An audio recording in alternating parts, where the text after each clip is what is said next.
चोरी, दरोडे, खून अशा घटनांना आळा घालत जिल्ह्यात कायदा व सुव्यवस्थेला बाधा न पोहोचविणारे अशा धडकेबाज कारवाया पोलीस अधीक्षक सोमनाथ घारगे यांनी केल्यात.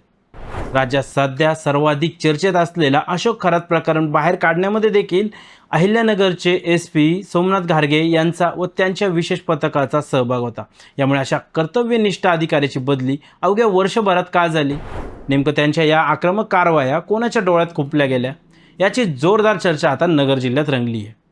चला तर मग या व्हिडिओच्या माध्यमातून आपण जाणून घेऊयात. जिल्हा पोलीस अधीक्षक सोमनाथ घारगे यांची सहाय्यक पोलीस महानिरीक्षक पोलीस महासंचालक कार्यालय मुंबई येथे बदली करण्यात आली असून त्यांच्या जागी चंद्रपूर जिल्ह्याचे पोलीस अधीक्षक मुमक्का सुदर्शन यांची नियुक्ती झाली.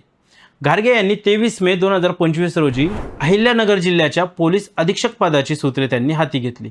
मात्र अवघ्या वर्षभरातच त्यांची बदली झाल्याने विविध चर्चा आता रंगू लागल्यात. घारगे यांनी आपल्या कार्यकाळात जिल्ह्यातील पोलीस अधिकारी व कर्मचाऱ्यांच्या बदल्या केल्या. विशेष म्हणजे राजकीय दबावाला न बळी पडता स्थानिक गुन्हे शाखेतील नियुक्त्यांमध्ये देखील त्यांनी स्वायत्ता राखली होती. मात्र त्याच गुन्हे शाखेतील एका कर्मचाऱ्याने ड्रग्ज प्रकरणात केलेला घोटाळा हा राज्यासह अधिवेशनात गाजला. यामुळे पोलीस प्रशासनाची प्रतिमाही मलिन झाली. याशिवाय जिल्ह्यातील संगमनेर येथील अल्पवयीन मुलीवर झालेल्या ॲसिड हल्ल्यातील आरोपीला अटक करण्यात आलेल्या अपयशामुळे देखील पोलीस प्रशासनाच्या कार्यक्षमतेवरती प्रश्नचिन्ह निर्माण झाले. आर्थिक घोटाळ्यांच्या प्रकरणात देखील तपासांमधील हलगर्जीपणावरूनही पोलीस प्रशासनावरती जोरदार टीका झाली.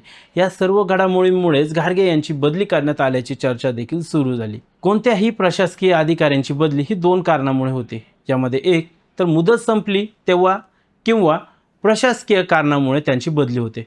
म्हणजेच कामाबद्दल सातत्याने तक्रारी येणे, राजकीय आरोप प्रत्यारोप होणे, पालकमंत्री किंवा अन्य लोकप्रतिनिधींशी वाद होणे, कुठल्या प्रकरणात अडकलेले आहेत का, यामुळे जिल्ह्यात मोठी काही घटना घडली अशी काही कारणं कारणीभूत असतात. पण अहिल्यानगरच्या बाबतीत असे काहीही झाल्याचे दिसत नाही. जिल्ह्याचा पदभार स्वीकारताच घारगे यांनी आक्रमक कारवाया सुरू केल्या.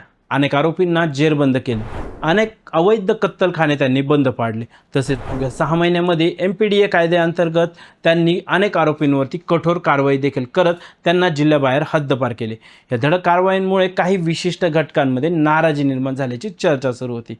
जिल्ह्यातील काही व्यक्तींकडून पोलीस अधीक्षकांची बदली व्हावी यासाठी देखील प्रयत्न सुरू असल्याची अनौपचारिक चर्चांमधून माहितीही समोर येत होती.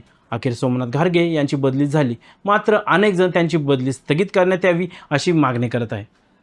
घारगे यांच्या बदलीला कुठला राजकीय वास आहे का?